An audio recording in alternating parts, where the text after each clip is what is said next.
As Yuria released her massive aura, the buildings around began to vibrate and shake, almost like an earthquake hit the city. Jiwoo began to tremble as he could feel it in his bones. He then thought to himself, she only released aura, but the pressure is so intense that I can barely breathe. Yuria looked at them, as she continues to release her energy.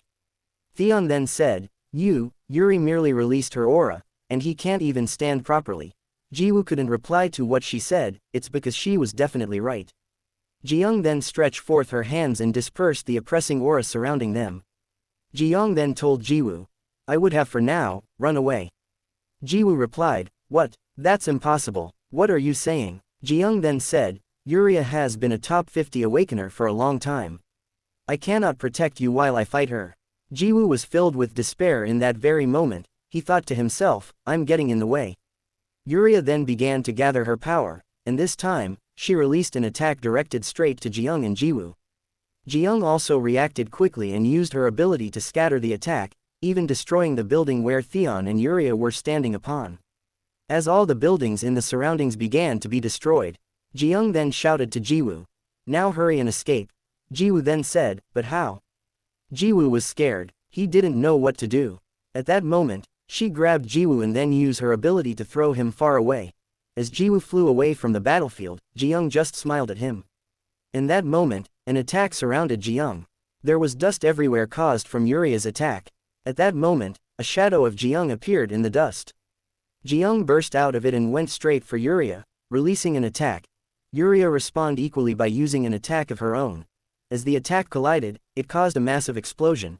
Jiwoo was still being carried away by the wind of Jiyoung. Then he grabbed onto something and then landed on the rooftop of another building. As he finally gained traction, he stood up. All he could do was watch as the battle continued in the distance. He knew this wasn't something he can interfere. Jiyoung gathered her energy and attacked Yuria, who was able to defend herself. Yuria then said to Jiyoung, for a long time, there has been no change among the top 50 rankers, but your sudden appearance has become like a major stimulus to all of us. Yuria released an attack directed at Jiyoung. Jiyoung tried to avoid the attack but she became trapped in something like a spiderweb. Jiyoung was able to break through immediately by slicing every single thing that held her down. She went straight for Yuria and she released a massive attack straight at Yuria. Yuria was able to deflect the attack. She then said, that is why your decision saddens me greatly, to make an enemy of Lord Iodor. Jiyoung didn't answer at first. But then she said to Yuria, you used your power within our country without any prior notice. This is not only a violation of the global accord, but also an unlawful intrusion into our nation. She gathered her energy into her arms.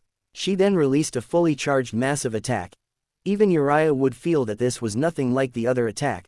At that moment, a massive tornado began to form. It destroyed every single thing in the battlefield and anything it across in the environment they were fighting. Even Jiwoo, who was in a long distance from the battle, could feel the pressure. In that moment Theon appeared right behind him, as she said, Jiyoung told you to run, and yet you're goofing off. Jiwoo was surprised. Theon then said, if you want to run, then just go. I won't stop you. But Jiwoo didn't want to run. But he knew he can't fight. At that moment, he then remembered what Jiyoung said, she can't protect him while fighting Yuria. If he stays, he'd be nothing but a problem for Jiyoung.